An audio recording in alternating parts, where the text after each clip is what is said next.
Alicia and I have been talking about this podcast for weeks now. Maybe months? I don't know. We've been talking about this. A month and a week, to be specific. A month and a week, but who's counting? Yeah, exactly. I mean, this podcast is, I would say, one of our top 2 podcasts out there. We have been talking about it for weeks. We've recommended it to you guys numerous times, but we got on Terry and Sidney O'Reilly from the We Regret to Inform You, a Rejection Podcast. You guys, I'm bowing down to you right now because I love this podcast so much, and if you haven't checked it out, this is a podcast about very successful people in the world, how they got there, and all the rejection that they faced getting there, that it was not an easy climb, this was not an easy rise up. And after the first episode, I looked at Alicia and I was like, you have to listen to this because Alicia's an actress, and I felt that she would really get a lot from this podcast. So thank you guys for what you do, number one. Thank you so much. That's so lovely. Well, thank you for having us. Wish I could be in person so you guys could feel honestly, truly, Dax put me on to the Lisa Kudrow episode, right? And at first I was like, yeah, because I wasn't a big, fan of Friends. I was a living single fan. And, if you know the history of Friends, Friends was a derivative of Living Single. But when I listened to it, I want to say like towards the end of Lisa Kudrow's episode was where I pulled over and I called those of us who have our hands on Podsauce. We have a group chat together, and I texted them and I'm like, yo, like I am so upset about this podcast. I'm on the side of the road doing the ugly cry right now because it's just like moving me. And then like Dax said, like since that episode I was hooked. I went from there to the Pretty Woman episode, and that's what I like about it too. It's not just about celebrities, it's about projects, movies that are now big, and some of them, in AFI 100 best films ever, but the journey that it all had to go through to get to where it is now and where we know it to be now. So what was the inspiration behind We Regret to Inform You, the Rejection Podcast? Well, let me start and then Sid can jump in. So we have another podcast called Under the Influence, which is a long-running podcast about the marketing world.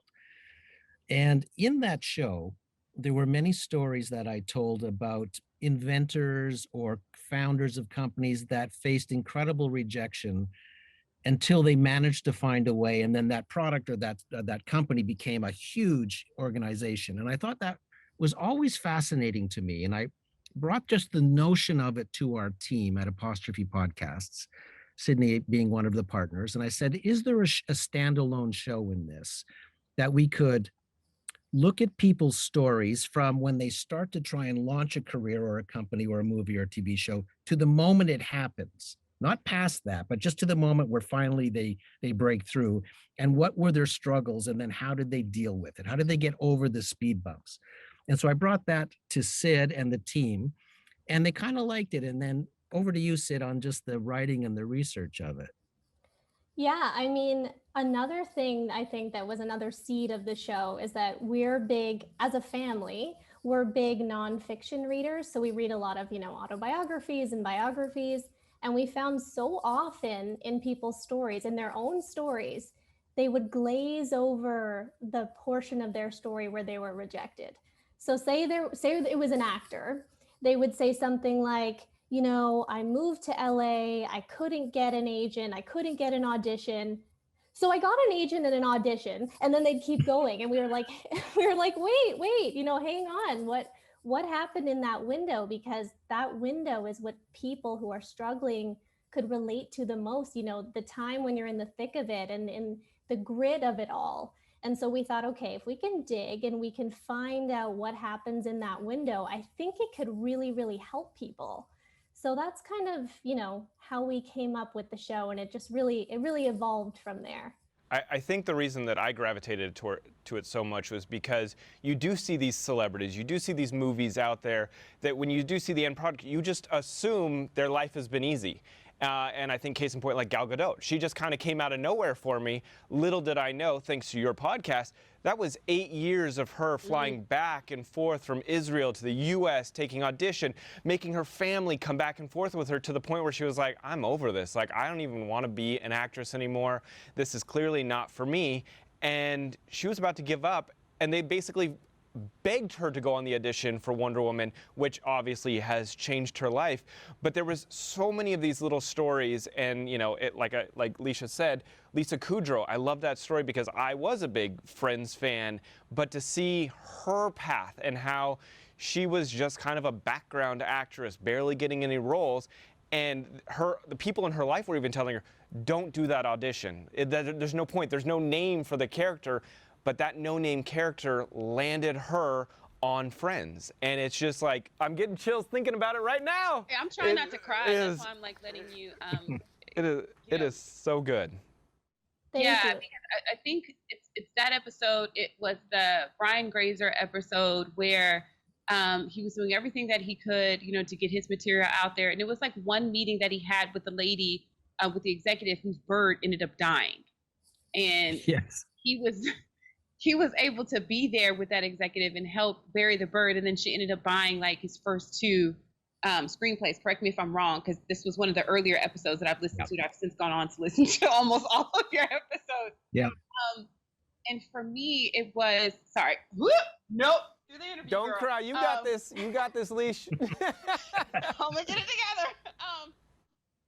For me, it was just remembering, and this is why I was so grateful, when we were able to get you guys on. It was just remembering to not discount the small parts, the small interactions, the small meetings with people, because those things could be, and it may not work out in that moment. It may not work out as quickly as it did. And I don't know the time turnover from when he helped bury the bird and they had like a little funeral for the woman's bird, and then she ended up buying his screenplays. I don't even think that matters. I think what matters is that was an encounter, and in the future it all worked out, and that was another opportunity, like the small role for Lisa Kudrow, like the encouragement from Taraji P. Henson's dad to, well, good, I'm glad that you got kicked out, because now you can pursue what I know you really want to do. So, sorry.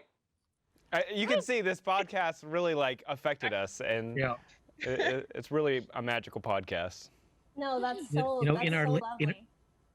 In our latest podcast, by the way, Alicia, is about Kurt Warner, a very famous football quarterback, and he was rejected over and over again. He was even reduced to stocking shelves in a grocery store on the graveyard shift, and then 5 years later, he was a Super Bowl winning quarterback.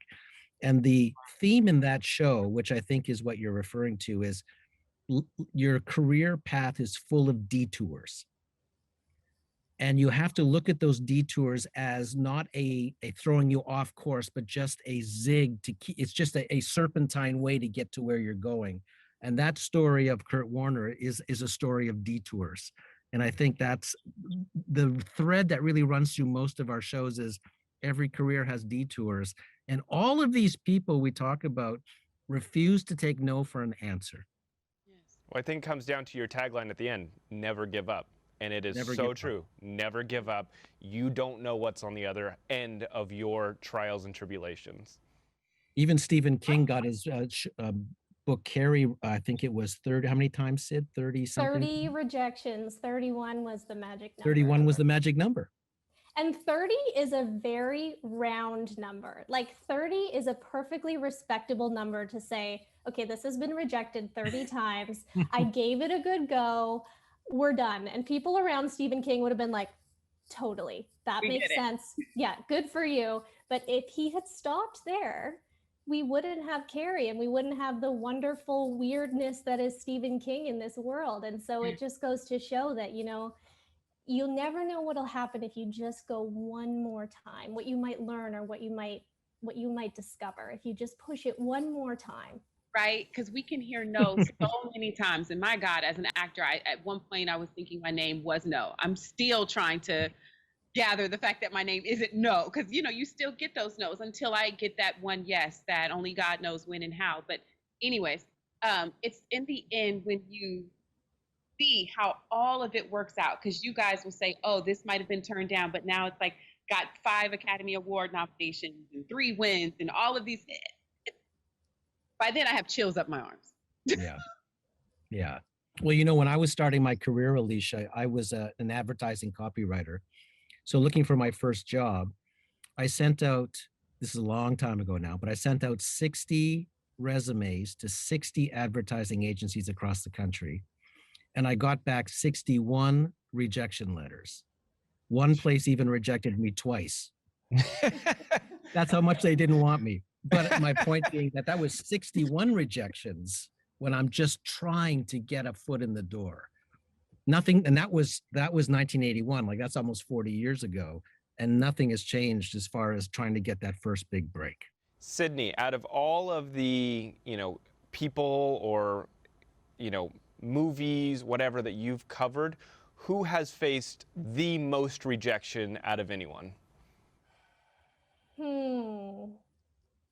One theme we've seen in a lot of the shows is the number 40. And we talked about this in our wrap-up episode from season 1, is that a lot of pieces of art are rejected 40 times. There's something about that number. I don't know if it's an unlucky number or what, but 40 we see a lot. I think we saw that number in Back to the Future. I think was rejected for, I believe, and I'll check on this, was rejected 40 times, which is just, it's an astounding number to get 40 rejection letters back. It's not 61, so sorry, Dad. That might be the most I've ever seen. But it's Thank you, up there. Sidney. Yeah, sorry. But it's up there. And there's a number of shows that we see the number 40. So yeah, I think Back to the Future is among the most, and that is just a cult classic film. So it's amazing. You think, for example, Lady Gaga, like no one can sing like Lady Gaga. You would think someone would have looked at her and said, oh yeah, like where can I sign her to my label right now? She's so amazing.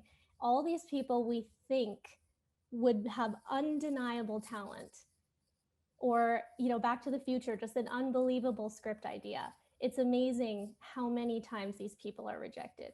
It's also how beautiful how you can have those moments where you think, oh, this is it. This is the break that I've been hoping for. And you celebrate that. You might even share that success with some loved ones. And then just as quickly as it comes, it goes.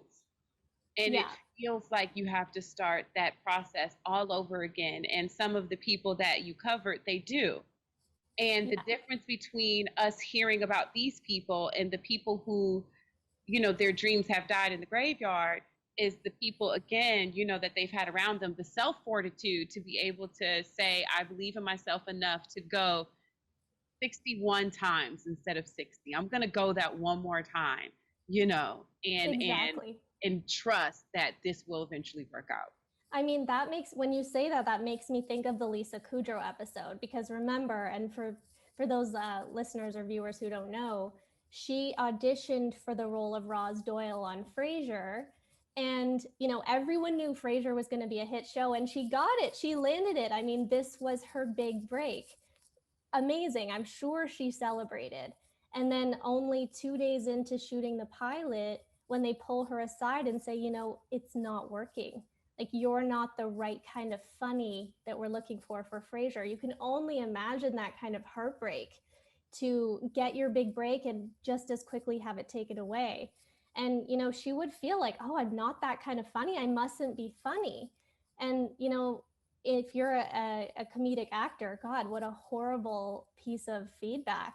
But then for her to go on and keep going and land Friends, where she was that perfect, quirky Phoebe Buffay funny that no one else could have ever played. I mean, talk about a journey, having that big break, getting taken away, and then landing something even bigger where she becomes the highest paid actress on TV. And not only that, they made that role around her. Like, they came after her. It wasn't just, hey, come audition. Like, that role was created for Lisa Kudrow. It really is amazing. From a smaller role, like you were saying, Dax, from a smaller role that her team at that time was convincing her not to take.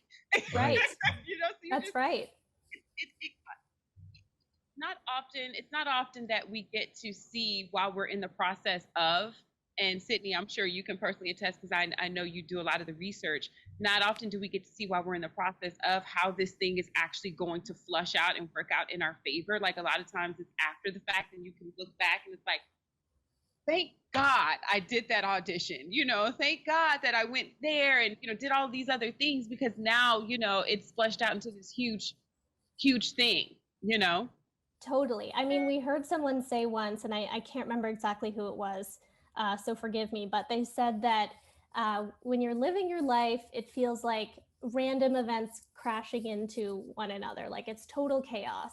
But when you're older and you can look back on your life, it looks like a finely crafted novel. So everything was working for you. You just couldn't see it at the time. And I think that that's one of the beauties of our show is that, you can look back on it and it looks like it was perfectly planned that way. But you just have to kind of, in that moment, let the rejection be hard. Let it be sad, feel it. We're not saying, skip ahead to the lesson. You have to sit in it for a bit. But if you can have the faith and you can understand that the next thing is around the corner, at the very least as a stepping stone, then, it can help you to navigate to deal with the heaviness of the rejection in the moment. And if I may, that's beautifully said. And can I add to that too? If just a small thing, there's almost always a hidden gift inside each rejection, which is interesting. And you have to, if you can recalibrate your thinking that way, it's helpful. Going to that Kurt Warner episode I referenced earlier, his dream was to make the NFL. He's rejected over and over and over again. He finally makes it to the Green Bay Packers. They take him, but they sit him on the bench because the quarterback, Brett Favre, never misses a game in his whole career right up to his retirement. So they cut Kurt Warner after how many, was it a couple of days or a couple of games? Two games. They cut him. But if he had stayed with the Packers, he would have never played because Brett Favre never missed a game. Yeah. So because he got cut, that allowed him to take the rest of the rejection and then end up on a Super Bowl winning team as a quarterback. The gift was that he got cut. Amazing. Really is amazing. Man, Terry, come on. You better take me to church. Come on now. So I want to. I'm over here like, So I want to. I can't cry again. I got more show to do. Obviously, we listen to the rejection. We regret to inform you, the Rejection Podcast. But what are you listening to? Sydney, you can tell me what you're listening to first, then we'll go to Terry. Sure.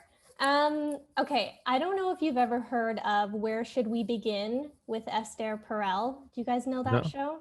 Okay, no. Super cool. So Esther Perel she's a renowned psychologist, and she has a show where she invites couples into her office, and you basically become a fly on the wall listening to couples therapy sessions, like a one-time session. I know, it's really cool.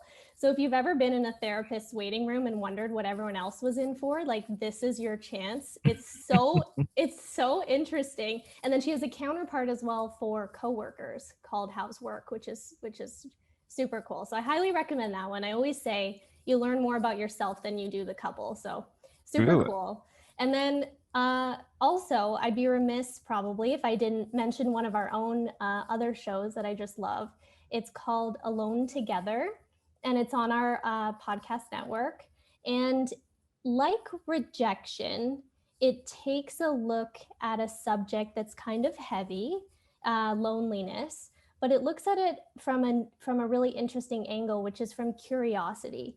So I think, over the last year and a half, we've all dealt with a certain degree of loneliness. And this show just really pulls the curtain back on that whole subject. And it's really interesting. Like, for example, why you choose the clothes you choose to wear in the morning is directly correlated to loneliness, or why walking barefoot in your house can make you feel less lonely. Like, super quirky and interesting facts all about loneliness, which is something that I think that we all deal with and should probably talk about more.